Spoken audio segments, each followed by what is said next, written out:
여러분은 어젯밤 퇴근길에 있었던 한 젊은 직장인의 이야기를 들어보셨나요? 그는 평소 거절을 잘하지 못하는 성격 때문에 상사의 부탁을 계속 들어주다가 결국 번아웃으로 3개월간의 병가를 내게 되었습니다. 하지만 더 안타까운 것은 그가 병가를 내면서 했던 거절의 말이었죠. 부장님, 제가 그동안 말씀하신 업무를 다 해드렸는데 이제는 정말 지쳐서 더는 못하겠어요.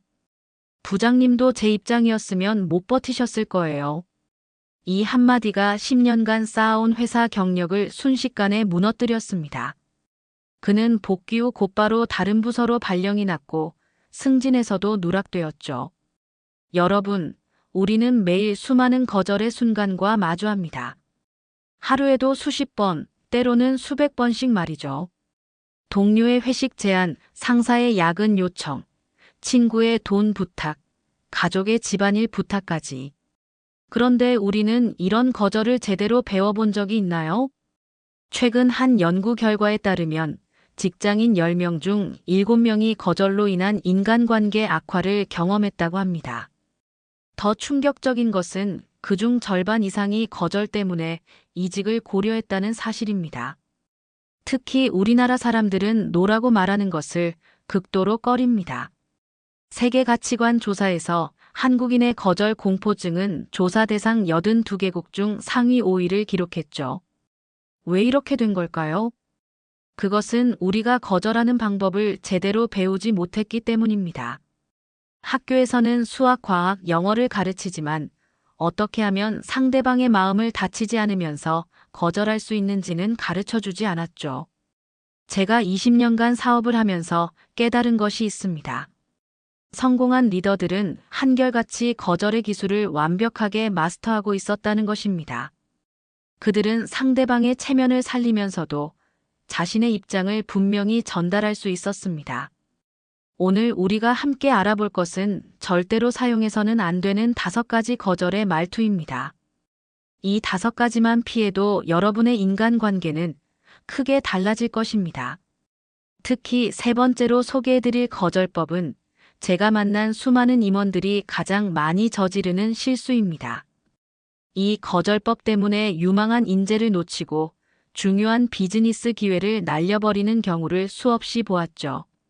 자, 이제 본격적으로 살펴보겠습니다. 첫 번째 금기시해야 할 거절법은 바로 첫 번째로 피해야 할 거절의 말투는 나중에 해줄게입니다. 우리 주변에서 가장 흔히 들을 수 있는 말이죠. 얼마 전 저의 70대 이웃 어르신께서 겪으신 일입니다. 평소 친하게 지내던 친구분이 급하게 돈을 빌려달라고 했을 때, 아이고, 나중에 알아보자고. 지금은 좀 그렇네. 라고 말씀하셨다고 합니다. 그런데 이 한마디가 40년 지기와의 관계를 멀어지게 만들었습니다. 왜 그럴까요? 나중에라는 말에는 2가지 큰 문제가 있습니다. 하나는 상대방에게 헛된 기대를 안겨준다는 것입니다. 사실 우리 마음속에는 이미 하고 싶지 않다는 답이 정해져 있는데 이를 분명히 말하지 못해 상대방을 기다리게 만드는 것이죠. 마치 옛날 시장에서 물건을 살 때 다음에 올게요라고 말하고 그 가게를 피해 다녔던 것처럼 말입니다. 또 하나는 정직하지 못하다는 인상을 준다는 것입니다. 우리 세대는 특히 정직을 중요하게 여기지 않습니까? 나중에라는 말로 거절하면 차라리 거절당하는 것보다 더 서운한 마음이 든다고 합니다. 2번째로 피해야 할 거절의 말투는 내가 너를 위해서 하는 말인데입니다. 제가 아는 60대 후반의 한 어머님은 며느리에게 이렇게 말씀하셨다고 합니다. 내가 너를 위해서 하는 말인데 지금은 직장 그만두고 아이에게 집중하는 게 좋을 것 같아. 그런데 이 말 한마디로 며느리와의 관계가 차가워졌고 손주도 자주 보기 어려워졌답니다. 이런 말투가 위험한 이유는 무엇일까요? 첫째, 상대방의 판단력을 무시하는 것처럼 들립니다. 마치 내가 잘 모르니까 내가 알려주는 거야 라고 말하는 것과 같은 무시를 주는 것이죠. 우리도 젊었을 때 윗사람들에게 이런 말을 들으면 기분이 좋지 않았던 것을 기억하실 겁니다. 둘째, 진정성이 의심받을 수 있습니다. 너를 위해서라는 말은 자칫 책임을 회피하는 변명처럼 들릴 수 있습니다. 마치 예전에 시장에서 이 물건 싸게 드리는 거예요 라고 했지만 실은 비싸게 파는 것처럼 말이죠. 그렇다면 이런 상황에서는 어떻게 말해야 할까요? 나중에라는 말 대신 죄송하지만 제가 지금 어려운 상황이라 도움을 드리기 힘들 것 같습니다 라고 말씀하시는 게 좋습니다. 분명하면서도 정중한 거절이 되는 것이죠. 또 너를 위해서라는 말 대신 제 생각을 말씀드려도 될까요? 라고 먼저 물어보시는 것이 좋습니다. 상대방의 허락을 구하고 조언을 하면 훨씬 부드럽게 받아들여지기 때문입니다. 옛 어른들께서는 말 한마디로 천냥 빚을 갚는다라는 말씀을 하셨습니다. 반대로 말 한마디 잘못해서 평생 후회하는 경우도 많죠. 특히 거절할 때는 더욱 그렇습니다. 이번에는 세 번째로 피해야 할 거절의 말투를 알아보겠습니다. 바로 그건 좀 하고 말끝을 흐리는 것입니다. 고 이병철 삼성회장님은 이런 말씀을 하셨다고 합니다. 거절할 때는 빠를수록 좋다. 늦어질수록 서로에게 상처만 깊어진다. 실제로 그는 사업 제안을 받았을 때 가능성이 없다고 판단되면 즉시 거절했다고 합니다. 덕분에 오히려 상대방의 신뢰를 얻었다는 일화가 전해지고 있죠. 하지만 우리는 어떻습니까? 글쎄요. 라든가 그건 조금 하면서 말끝을 흐리지 않나요? 특히 나이 드신 분들은 더욱 그런 경향이 있습니다. 젊은 사람들 기분 상할까봐 또는 예의 없어 보일까봐 걱정되시는 거죠. 박정희 전 대통령 시절 경제수석을 지낸 오원철 씨의 회고록에 이런 내용이 나옵니다. 한 지방 유지가 찾아와 사업 제안을 하면서 애매한 거절을 받자 차라리 안 된다고 말씀해 주셨으면 다른 계획을 세웠을 텐데 시간만 낭비했다고 했답니다. 네 번째로 피해야 할 거절의 말투는 너도 내 입장이면 그랬을 텐데입니다. 이 말의 문제점을 이해하기 위해 현대그룹 창업자이신 정주영 회장님의 일화를 들려드리겠습니다. 어느 날 직원이 찾아와 급여 인상을 요청했을 때 정주영 회장님은 자네가 내 입장이어도 그랬을 거야 라고 말씀하셨다고 합니다. 그러자 그 직원이 이렇게 대답했답니다. 회장님, 제가 회장님 입장이었다면 직원들 월급부터 올렸을 것 같은데요. 이 말을 들은 정주영 회장님은 크게 반성하고 이후로는 내 입장이라면 이라는 말을 절대 사용하지 않았다고 합니다. 이런 말투가 위험한 이유는 무엇일까요? 첫째, 상대방의 감정을 전혀 이해하지 못하고 있다는 것을 드러냅니다. 대한민국 최고의 스승이라 불리는 한석봉의 어머니는 내 마음 같지 않은 게 남의 마음이라는 말씀을 자주 하셨다고 합니다. 우리는 절대로 상대방의 입장이 될 수 없기 때문입니다. 둘째, 대화의 여지를 완전히 차단해버립니다. 김수환 추기경님께서는 진정한 대화는 서로의 차이를 인정하는 데서 시작된다라는 말씀을 하셨습니다. 내 입장을 강요하는 순간 대화는 끝나버리고 맙니다. 그렇다면 이런 상황에서는 어떻게 말해야 할까요? 애매한 말 대신 죄송하지만 어려울 것 같습니다 라고 분명하게 말씀하시되 그 이유를 간단히 덧붙이시면 됩니다. 예를 들어 제 형편이 넉넉지 않아 지금은 도와드리기 어렵습니다 라고 하시는 거죠. 또 너도 내 입장이면 이라는 말 대신 제 사정을 말씀드려도 될까요? 라고 하신 후 거절의 이유를 설명하시면 됩니다. 이렇게 하면 상대방의 감정을 건드리지 않으면서도 자신의 입장을 전달할 수 있습니다. 이제 마지막으로 살펴볼 다섯 번째 금기 거절법입니다. 바로 안 돼요 하고 단칼에 자르듯 거절하는 것입니다. 예전 동아일보 김상만 회장님의 일화를 들려드리겠습니다. 어느 날 후배 기자가 찾아와 급전을 빌려달라고 했을 때 그는 안 됩니다라고 짧게 거절했다고 합니다.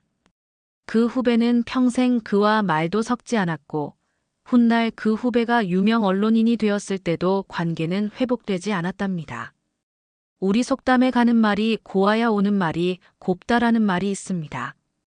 특히 거절할 때는 더욱 그렇습니다. 안 돼요라는 말은 마치 대문을 쾅 닫아버리는 것과 같은 느낌을 줍니다. 그렇다면 이제부터는 올바른 거절법에 대해 알아보겠습니다. 첫째, 시간을 활용하십시오. 국민 배우 최불암 선생님은 출연 제의를 받았을 때 이렇게 말씀하신다고 합니다. 좋은 제안 감사합니다.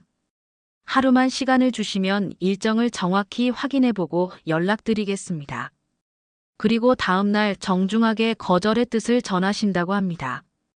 이렇게 하면 두 가지 장점이 있습니다. 하나는 상대방이 거절을 준비할 시간을 갖게 된다는 것이고, 다른 하나는 내가 신중하게 고민했다는 진정성을 보여줄 수 있다는 것입니다. 둘째, 감사를 표현하십시오. 현대 미술의 거장 이우환 화백은 전시 제안을 거절할 때마다 이런 말씀을 하신다고 합니다. 저를 생각해 주셔서 정말 감사합니다. 제가 이번에 함께 하지 못해 매우 아쉽습니다. 거절하면서도 감사를 표현하면 상대방의 체면을 세워주는 동시에 관계도 지킬 수 있습니다. 우리 부모 세대가 항상 강조하셨던 예의를 지키는 것이죠. 셋째, 이유를 간단히 설명하되 변명하지는 마십시오. 백범 김구 선생님의 말씀 중에 이런 구절이 있습니다. 진실은 간단하다 거절할 때도 마찬가지입니다. 너무 길게 설명하면 오히려 변명처럼 들리고 신뢰를 잃게 됩니다. 예를 들어 이렇게 말씀하시면 됩니다. 요즘 건강이 좋지 않아서 도움을 드리지 못할 것 같습니다. 짧지만 진정성 있는 설명이 필요한 것입니다. 넷째, 대안을 제시하십시오. 삼성과 현대를 융성케 한 호암 이병철 회장과 아산 정주영 회장. 이 두 분의 공통점이 무엇인지 아십니까? 거절할 때 항상 다른 방법을 제시했다는 것입니다. 예를 들어 제가 지금은 힘들지만 다음 달 초에는 도와드릴 수 있을 것 같습니다. 또는 제가 직접은 어렵지만 도움을 주실 만한 분을 소개해 드릴 수 있습니다. 이렇게 말씀하시는 거죠. 이제 우리가 실제 생활에서 자주 마주치는 상황별 거절법을 자세히 알아보겠습니다. 먼저, 자녀들의 부탁을 거절해야 할 때입니다. 얼마 전 한 어머님이 이런 고민을 털어놓으셨습니다. 며느리가 아이를 봐달라고 하는데 요즘 너무 힘들어서 거절하고 싶어요. 하지만 며느리 마음 상할까봐 걱정이에요. 이럴 때는 이렇게 말씀하시면 좋습니다. 얘야, 할미가 손주 보는 걸 정말 좋아하는 거 알지? 근데 요즘 몸이 예전 같지 않아서 하루 종일 보기는 어려울 것 같구나. 대신 주말에 반나절 정도는 내가 볼 수 있어. 이승엽 선수의 어머님도 비슷한 말씀을 하셨다고 합니다. 사랑하는 만큼 건강할 때 거절할 줄도 알아야 한다고요. 결국 며느님도 시어머님의 건강을 걱정하며 이해해 주셨다고 합니다. 두 번째로 친구들의 모임이나 친목 약속을 거절할 때입니다. 국민 배우 신구 선생님은 이런 말씀을 하셨습니다. 나이 들수록 체력 관리가 중요한데 무작정 약속을 받으면 몸도 마음도 지치게 된다. 특히 요즘처럼 물가 부담이 큰 시기에는 이렇게 말씀하시는 것도 좋습니다. 자네와 만나는 게 항상 즐겁지만 요즘 용돈 관리하느라 저녁 약속은 좀 어려워. 대신 다음에 산책이나 한번 같이 하면 어떨까? 세 번째로 돈 거래를 거절할 때입니다. 서울대 명예교수이신 김우창 선생님은 돈으로 인한 상처는 시간이 지나도 아물지 않는다고 하셨습니다. 돈 거래를 거절할 때는 이렇게 말씀하시면 됩니다.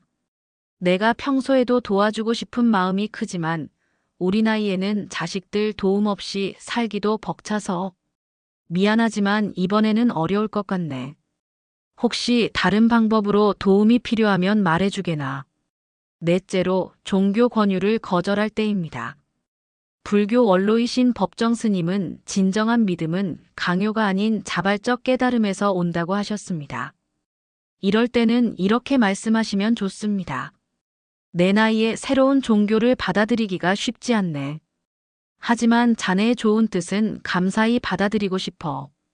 앞으로도 이렇게 좋은 이웃으로 지내면 좋겠네. 마지막으로 건강식품이나 보험 가입을 거절할 때입니다. 이런 경우 많이들 생각해 볼게요 라고 하시는데 이는 오히려 상대방에게 희망을 주는 말이 됩니다. 대신 이렇게 말씀하세요. 내가 이미 비슷한 제품을 쓰고 있어서 지금은 어려울 것 같아요. 나중에 필요하면 내가 먼저 연락드리겠습니다. 지금까지 우리가 함께 알아본 5가지 금기 거절법을 다시 한번 정리해 보겠습니다. 첫째, 나중에 해줄게처럼 모호한 말로 거절하는 것. 둘째, 내가 너를 위해서 하는 말인데라며 훈계하듯 거절하는 것. 셋째, 그건 좀 하고 말끝을 흐리는 것. 넷째, 너도 내 입장이면 그랬을 텐데라고 비교하는 것. 다섯째, 안 돼요 라고 단칼에 자르는 것. 대한민국 1세대 방송인 송혜 선생님께서는 이런 말씀을 하셨습니다. 거절은 예술이다. 상대방의 마음을 헤아리면서도 분명한 선을 그을 줄 알아야 한다. 여러분, 우리 나이에는 이제 마음 편한 게 가장 중요합니다. 그런데 잘못된 거절 때문에 속상해하시는 분들이 너무 많습니다. 마치 6.25 전쟁 때처럼 마음의 전쟁을 치르고 계신 거죠. 하지만 오늘 배우신 대로만 하신다면 여러분의 마음도 편안해지고 인간관계도 더욱 돈독해질 것입니다. 다시 한번 말씀드립니다. 1. 시간을 활용하세요. 하루만 생각해보고 알려드리겠습니다. 2. 감사를 표현하세요. 저를 생각해 주셔서 감사합니다. 3. 이유를 간단히 설명하세요. 제 사정이 이러저러해서 어렵습니다. 4. 대안을 제시하세요.